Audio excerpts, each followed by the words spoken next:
Okay, let's get this out of the way very quickly. A 7th grader and a year 7 are not the same thing. A 7th grader is a year 8 in the UK. They're the same ages, we Brits are just one number ahead. This is because when school becomes compulsory, we start at year 1, but the US starts at kindergarten, so the US has its numbers one behind for each grade.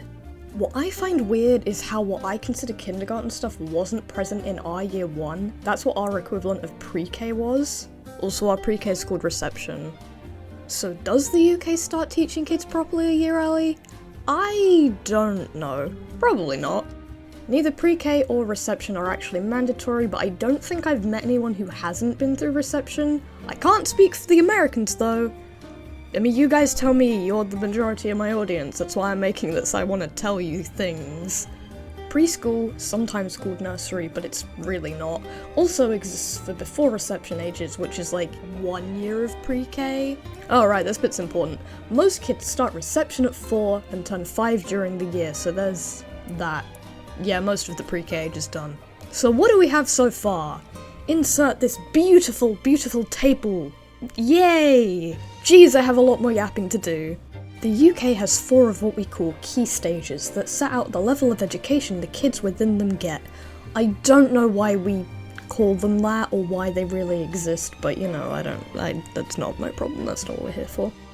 Year 1 is where key stage 1 begins, as well as primary school. And onwards we go to elementary school, which starts in the 1st grade, which is year 2 for Brits. Age reminder, kids start at 6 and turn 7 now. I'll talk properly about the actual grading system in the UK later, but here is where we have our first mandatory UK exam. The first set of SATs. Statutory... am I saying that right? Probably. Statutory assessment tests. Not the scholastic aptitude test taken by American 17 to 19-year-olds. Very different things. We got a lot of exams to yap about, this is only the first. Key Stage 2 starts in year 3 and continues up to year 6. 2nd graders continue up to 5th grade with not much change either. So let's update that table. Oh, see that there? You got another SAT in year 6 as well as another set of exams that come under the term 11+. I just realised while writing the script why it was called that. It's because it's about it determines your education, like, from the age of 11 onwards. I'm old, I should have figured that out so much sooner. We're gonna go over the types of school real quickly. So there's 2 types of secondary school here that the US does not have. Comprehensive schools and grammar schools. State and private schools do exist here. You can have a state comprehensive and a private comprehensive, and I think you can have state grammar schools and private grammar schools as well. Really quickly, I'd like to add how middle schools and high schools do not exist as separate things here. I'm pretty sure they do they can exist as separate things in the US. They both come under secondary and they're both the same thing. Back to the 2 types of school, the 11+ is an optional set of exams that if you pass allow you to apply to grammar schools, which is meant to be where the smarter kids end up. I cannot tell you any other difference between the 2 other than that some comprehensive schools have been compared to American public schools, even if they're private sometimes. I can't tell you anymore, because I got forced into taking the exams and somehow ended up in the smart people place! Okay, now on to secondary / middle and high for real. We don't have fancy names for any student years, no juniors, seniors, freshmen, whatever the hell they are, I don't know what they are. Here, have another table. And now we shall pause again, because there's a whole lot going on with the Brits. Years 7 to 9 is Key Stage 3, and years 10 to 11 is Key Stage 4. A GCSE is a General Certificate of Secondary Education, and they don't just exist in the UK, international ones exist as well. I know some of my friends do have them, non-Brit friends I mean. And you have to do a lot of them! 5 seems to be the minimum, but most people end up doing 9 or 10. And now I shall list them, because I feel a bit silly. The compulsory ones. English language, English literature. Fun fact, we don't call it ELA here. The 3 sciences in some way. Schools sometimes will force you into doing a language. Also, some force you to do religious studies, but that's much less common. I did learn that while researching for this that Welsh is a compulsory one if you're studying in Wales, and Scotland doesn't have GCSEs, so they I don't know what they just do their own thing. There are 2 variants of maths and a whole bunch of science variants, and technically there's variances with the languages as well, but those differences are more relevant to the actual grade, so that's at the end. Keep watching, or skip to it, I know I'm gonna put chapters. Other things! Since I don't live in Wales, I may have missed some of their exclusive ones, so I apologise. Art and design, astronomy, business, citizen studies, computer science, dance, design and technology, drama, economics, electronics, engineering, film studies, food technology, geography, geology, history, media studies, music, physical education or PE, psychology, religious studies, also usually shorthanded to RS, sociology, statistics. And there's still more because of all the languages! I'm 95% sure this is every language offered at GCSE level. Arabic, Bengali, Mandarin, French, German, Greek. I don't know how to say that one. Hebrew, biblical or modern, Italian, Japanese, Latin. Not quite sure how to pronounce that one either. Persian, Polish, Portuguese, Russian, Spanish, Turkish. I don't want to pronounce that one wrong either. And then Welsh in Wales. Gujarati, Punjabi, Urdu. Thank you, Google Translate lady. I don't want to get cancelled, guys, I'm sorry. If you're a British child that isn't doing GCSEs yet, then I have 2 things to say to you. 1, why are you here? And 2, don't get your hopes up for an actually cool language. Most schools only offer French, Spanish, and German. Also, no school will offer every single one of these. It's usually about 20, including the languages, and also depending on the teachers. I am getting extremely off topic. Okay, so you choose about 4 of those options in year 9 to start in year 10. A couple of schools do have it a year earlier, so there's more time learning the GCSE stuff. So you choose in year 8 and start in year 9. And you do the exams in May to June of year 11. Quick reminder that British summer break usually starts in mid-July, so you get a really long summer in comparison to usual in GCSE year. And they are a lot! Each GCSE subject has 2 or 3 exams, except for the languages, which technically have 4. So multiply that by... how many GCSEs did I do? 10? So in the space of about a month, I had 24 exams. Technically 23 in that time because Spanish speaking was in April. Those can be yours averages, I'm not doing any more research, this is traumatic. If you're curious, the subjects I chose were psychology, my beloved, computer science, history, and Spanish. I didn't want to do that, but I didn't get a choice, and we didn't get any cool languages. Now here's where my knowledge becomes much more limited. After GCSEs, people have a couple of different options for up to 18 education. Let's put the next part of the table in now. Years 12 and 13 are Key Stage 5, also called sixth form, and they can be separate from secondary schools. You choose the A-level subjects you do in the summer when you're making sure that you can get into the school. You go to the school and you're like, hey, I want to do this stuff if I go here.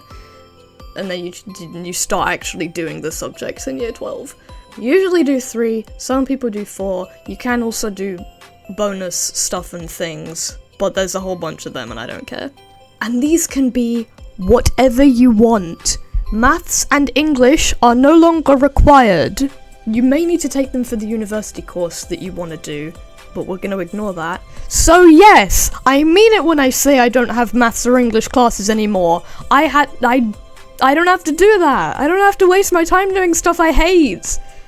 This does also apply to AS, but I don't know anything about them because there's only one offered at my school and it was maths and I hate maths.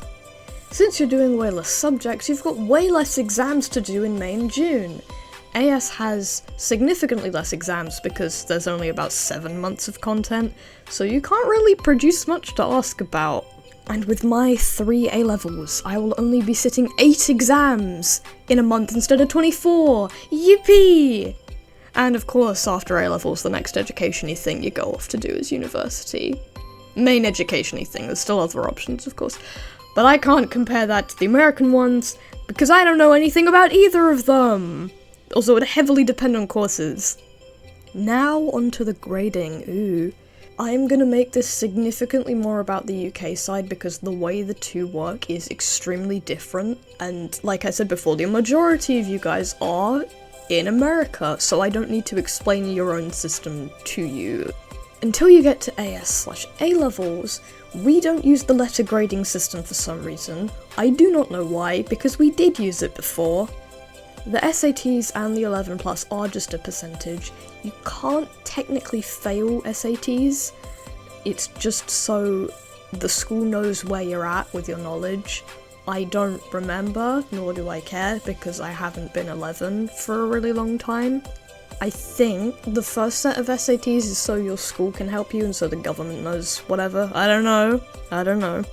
And then the one in year 6 is so your secondary school knows where you're at. Maybe. Just a guess. I don't know. The 11 plus quotation marks pass mark is around 80% on average, which is basically the highest you're gonna see anything. Apparently only 30% actually pass. I'm assuming that means actually being able to apply anywhere, so it's probably actually difficult, but I don't really remember. But grammar schools can be more specific with the scores if they want to be more selective. GCSEs are graded 9 to 1 most of the time, 9 being the highest grade you can get. The equivalents are going to be on the screen. In comparison to America being like 95% for an A or something, a 9 is usually around 80%. Our grades are based around statistics, and they change depending on how everyone in the country has done, rather than being solid. 6s and above are actually really hard to get, apparently, since I'm supposedly smart. Okay, I only got 3 5s. Everything else was above. Then A-levels are the same, but they have A star to F. U also exists, but I don't understand what a U actually is. I should really look up what that is. Okay, so a U literally just means ungraded, so you just have failed to achieve a grade. That does also exist for GCSE. You have 9 to 1 and then U. We do also have E as a grade, as you can see in that thing that's hopefully still on the screen. I can make it pop back up, I don't really need it right now. It was made for parents who grew up with the same letter system at GCSE to understand the numbers, which really reinforces how it wasn't necessary. Because you just go right back to using the numbers. But whatever, it's not really my control, you know. But this all isn't what I really want to talk about. You can't fail a grade here. By this I mean, for example, oh shoot, I failed 9th grade. Not a thing here. That is never something that happens. I genuinely thought that was just a thing in movies. I didn't know until about a month ago that was a real thing that can happen. And the only thing that contributes to your final grade here is the final tests. You don't get proper final grades at the end of any year, unless it's year 11 or year 13. So that being, you know, GCSEs and A-levels. You don't get a final grade at year 10. You don't go, oh, I passed year 10. No, you haven't passed anything yet, you haven't done a test. There is obviously the exception of that with coursework, because some courses like art, I think geography, media, they all have coursework. They have coursework. The majority actually don't though, it's just the tests. Homework doesn't count towards anything, random ass projects in class don't count towards anything, nothing except learning and maybe practice for those exams. That's all homework is. Unless you want to hear me ramble about the variants of some of the GCSEs, this is the end of the video, so bye bye! Hi, again. So, for languages, sciences, and maths, there's what we call Foundation and Higher. Foundation is the easier paper for students usually in comprehensive schools who would struggle with a higher paper. With Foundation, the maximum grade you can get is a 5. You can also do Foundation papers if you're struggling in a grammar school, but from my experience, they will try and stop you in any way possible. For sciences, as well as Foundation and Higher, they have various combinations that I cannot be bothered to read. There's combined and triple, and then 2 more things underneath combined that can also exist. Oh my god, this is so confusing, I'm done.